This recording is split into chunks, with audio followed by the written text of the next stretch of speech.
Veuillez vous lever.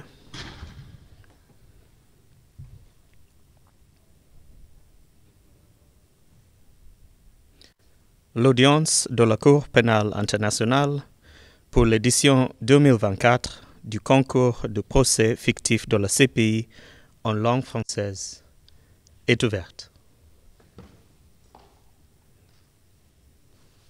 Veuillez vous asseoir.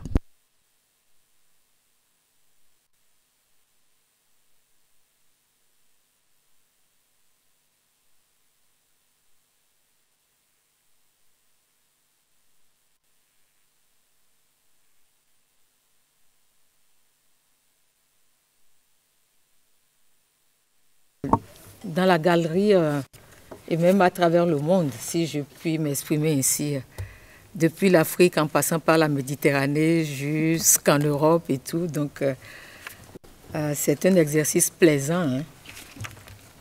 Nous revenons à nos moutons. Et conformément à ce concours fictif de la Cour pénale internationale de la langue française, les délibérations nous ont permis d'évaluer chaque équipe et vous comprenez pourquoi nous sommes allés au-delà du temps imparti pour le break. C'est parce que ça n'a pas été facile du tout de départager les gens, mais toute bonne chose a une fin et on a essayé quand même de faire la part des choses. Donc les critères sur la base desquels nous nous sommes fondés pour venir à nos fins, c'est d'abord la connaissance des faits et des principes juridiques. Ensuite, nous avons fait une analyse claire des questions qui ont été posées et des questions de droit qui relevaient du cas qui nous a été soumis. Nous avons aussi regardé dans quelle mesure référence a été faite à des sources qui font autorité dans le domaine de la justice pénale internationale aujourd'hui, et notamment dans le cadre de la Cour pénale internationale qui reste à ce jour la forme la plus achevée de la justice pénale internationale. Ensuite, nous avons vu dans quelle mesure les parties présentes ont fait preuve d'ingéniosité et de clarté dans leur démarche intellectuelle. Nous avons regardé leur pouvoir de persuasion, la logique et le raisonnement qui ont sous-tendu leur présentation d'une manière générale. Donc, c'est ce que nous avons fait. À présent, je vais quand même laisser, puisque ce que nous faisons est quand même un peu pédagogique, et il faudrait que nous partions d'ici avec quelques leçons. Je vais laisser mes collègues intervenir sur donner leur impression sur ce que nous avons fait ici. Je vais d'abord laisser Léo, notre jeune collègue, donner ses impressions de ce que nous avons fait. Après, la juge Ibanez va poursuivre et je vais clôturer avant que nous ne décernions les prix. Merci Madame la Présidente. Je tenais à remercier l'ensemble des participants. Je pense que vous avez tous présenté un très bon cas. Je pense que les victimes seraient fières d'être représentées par de tels représentants. Et il en est de même pour la défense, qui, je pense, dans ce dossier ce dossier n'était pas simple pour la défense. Donc voilà. J'ai particulièrement aussi apprécié, bien sûr, les présentations des victimes. Je pense que l'équipe a été très bien préparée. Il y a eu... vous avez fait de nombreuses références au droit international, nombreuses références à la jurisprudence, aussi d'autres tribunaux.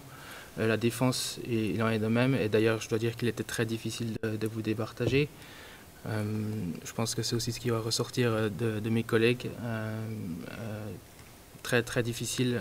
D'ailleurs, c'est pour ça que nous avons pris énormément de temps pour vous départager. Donc, merci encore. Merci, Monsieur Jolivet. Juge Ibanez, vous avez quelque chose à dire à l'endroit des participants, de l'équipe en présence? Merci de m'accorder la parole, Madame la Présidente. Je voudrais féliciter les deux équipes pour leur brillante participation. Les deux équipes ont présenté des arguments importants et intéressants concernant la jurisprudence de la Cour et les droits internationaux. Plus particulièrement, un droit criminel international, un droit des hommes, un droit de l'homme, des droits internationaux humanitaires, qui ont démontré leur grande connaissance du statut de Rome et ses règlements. J'ai particulièrement apprécié les réponses aux questions. Il a été très, très difficile de choisir le vainqueur. La différence a été minimale. C'est tout. Merci. Merci, Madame la juge. Je ne sais pas si moi, à mon niveau, je peux en rajouter. Mais ce que j'ai retenu, c'est que le thème qui nous a été présenté est un thème qui est cher à l'Afrique. Parce que lorsqu'on parle de population autochtone, je sais que l'Afrique, à un moment donné, les mécanismes des droits de l'homme du système africain ont beaucoup travaillé sur cette notion et je crois que la notion continue de faire couler beaucoup d'encre en ce moment-ci, tant bien au niveau de la Commission africaine des droits de l'homme et des peuples qu'au niveau de la Cour africaine des droits de l'homme et des peuples. Et donc, j'étais si emportée que j'ai oublié même de poser des questions sur cette notion de population autochtone. Le sujet a été très intéressant. Ce que je vais ajouter à ce que vous avez dit, Monsieur Jolivet et Madame Ibanez, moi j'ai beaucoup apprécié le naturel des interventions des représentants légaux des victimes. J'ai vu que cela coulait de source.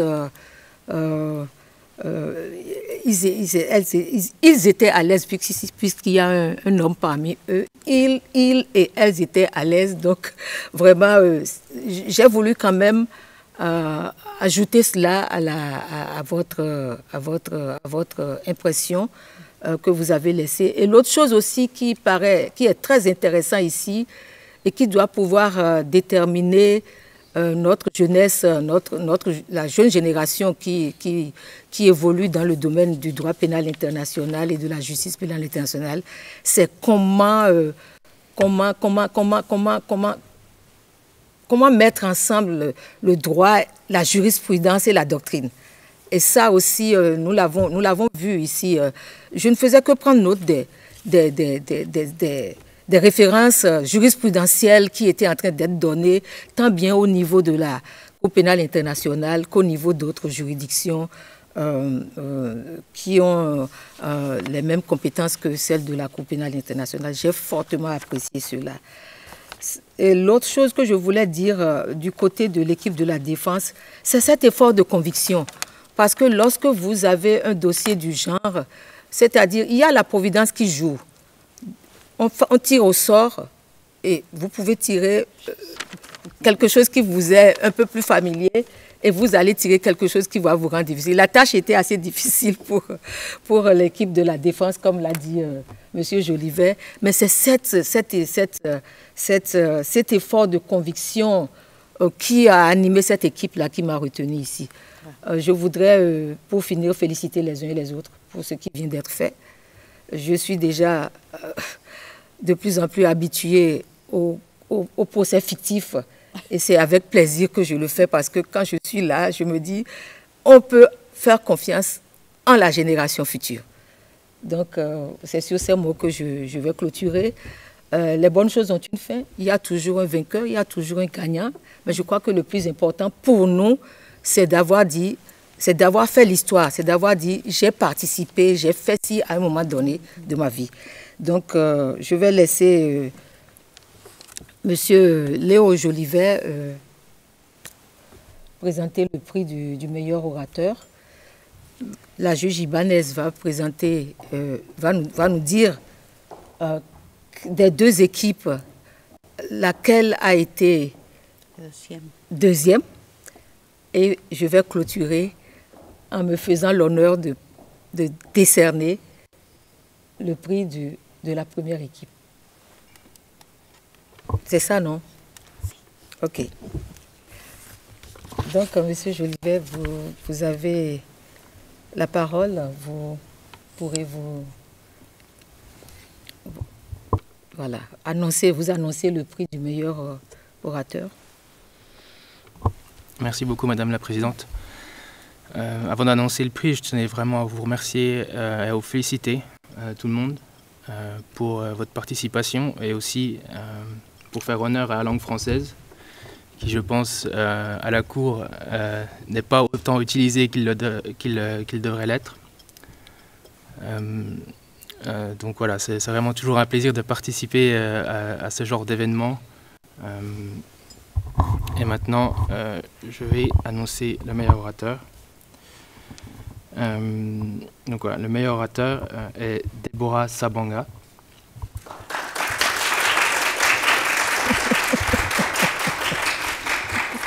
La Chambre a tout particulièrement apprécié la clarté de vos arguments, votre capacité de persuasion, malgré le fait que votre dossier soit un peu plus difficile, votre aisance à articuler les provisions que vous avez citées. Donc voilà, félicitations.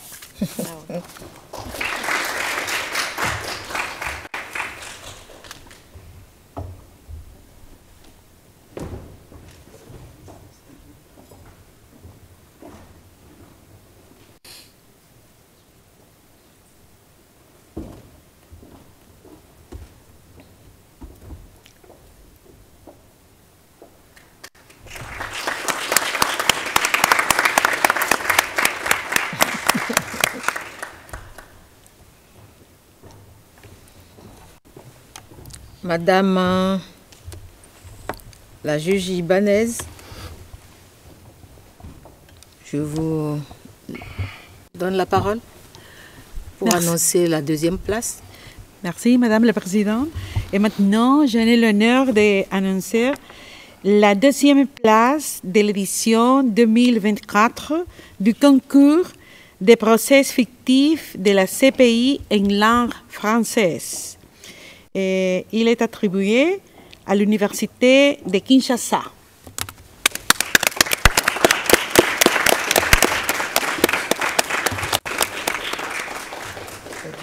Fais doucement.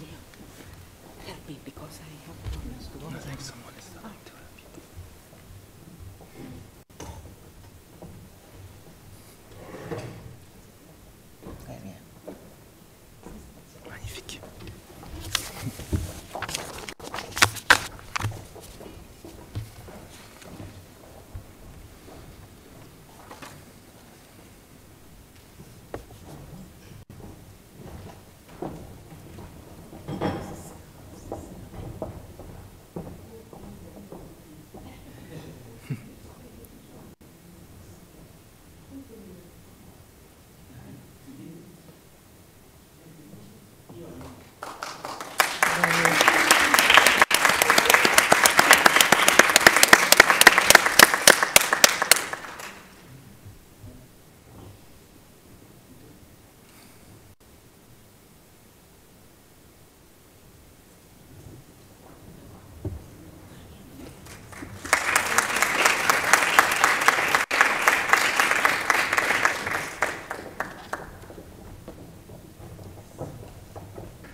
Voilà.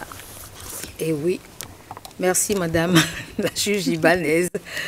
Comme j'aime bien le dire, je crois qu'il faut rendre à César ce qui est à César. Rendons donc à César ce qui est à César.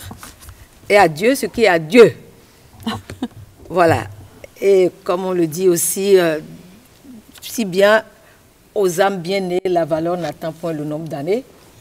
Et nous allons décerner, nous considérons que l'équipe de l'université Assas Paris est lauréate de l'édition 2024 du concours de procès fictif de la Cour pénale internationale en langue française. Et je me fais l'honneur et le plaisir de remettre ce prix, surtout pour la langue française, pour laquelle je me bats bec et ongle à la Cour pénale internationale.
You bring this to my office, please. After we finish, because then it's not.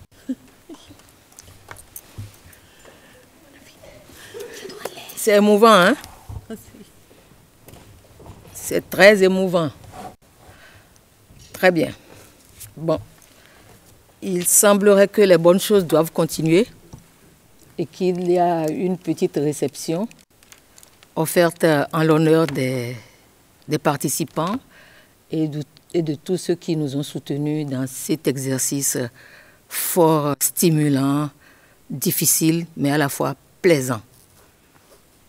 Merci beaucoup. Merci. Huissier, faites lever la séance, s'il vous plaît. Vous levez.